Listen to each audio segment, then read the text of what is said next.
Hey, c'est le vagabond, j'espère que vous portez bien et aujourd'hui je vous présente 3 mangas qui m'ont déçu et on se retrouve après l'intro.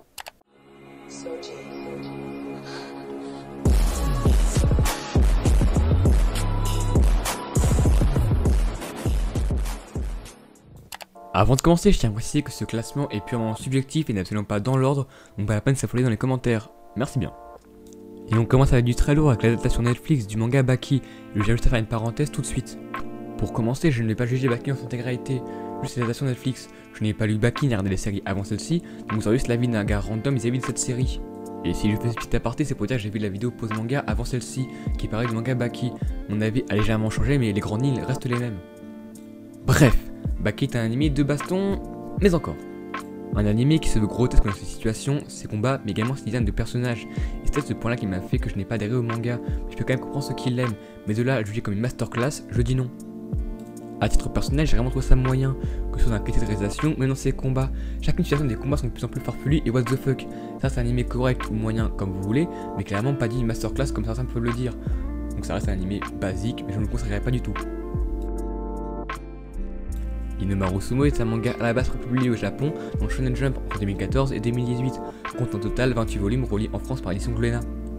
Pour la petite histoire, censure d'otaku chaque semaine que j'ai connu Inomaru Sumo, et c'est pour moi un vrai plaisir, en tout cas ce funeste jour. Et oui, car en 2018 l'anime fut annoncé, pour ma part c'était un réel plaisir de pouvoir enfin voir Super Manga adapté en animé. Bref, l'anime arrive en octobre, les épisodes s'enchaînaient et au final l'anime fut une réelle illusion pour ma part, et pour une seule raison, les combats.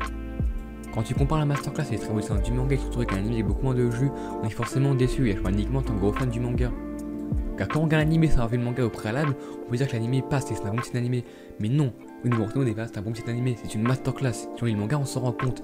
Les combats sont titanesques, etc. Les dessins sont magnifiques. Donc moi, il faut mieux lire le manga que regarder l'anime. Après, c'est mon simple avis. Bref, faut terminer rapidement avec Inomaru Sumo. Pour moi, c'était un très bon manga, mais l'anime est tant de ça. Et pour moi, il faut juste regarder le manga que l'anime. Après, c'est mon simple avis. Noragami est également une déception, mais d'un tout autre registre.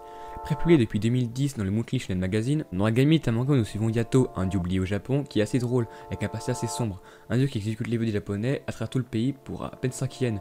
Le pitch de base est assez bon et l'anime l'est également. Malheureux problème me direz-vous, simplement que le manga m'a clairement lassé au point de l'arrêter trop long de mes tomes. La trame principale, les intrigues commençaient vraiment à devenir moins bonnes et à part en qualité. De plus, l'auteur était tombé grièvement malade et avait une pause jusqu'à très récemment. Je suis également très partagé car l'anime pour moi est très bon, sans être vraiment un chef-d'œuvre non plus. L'anime est bon, les personnages sont bons, les openings, les OC, etc. Tout est très bon, mais le manga me laisse sur ma faim. Les intrigues, etc. commencent à devenir très lassantes et très pesantes, alors que l'anime, lui, jusqu'à la saison 1 et jusqu'à la saison 2, c'était vraiment des très bonnes séries. Moi, je conseille plutôt l'anime que le manga pour ce coup-ci. Et prenez-moi votre avis en commentaire, parce que moi, personnellement, est-ce que je vais recommencer Noragami un jour? Bah, je ne sais pas. Et voilà, les gens, la vidéo est là, j'espère que ça vous aura plu.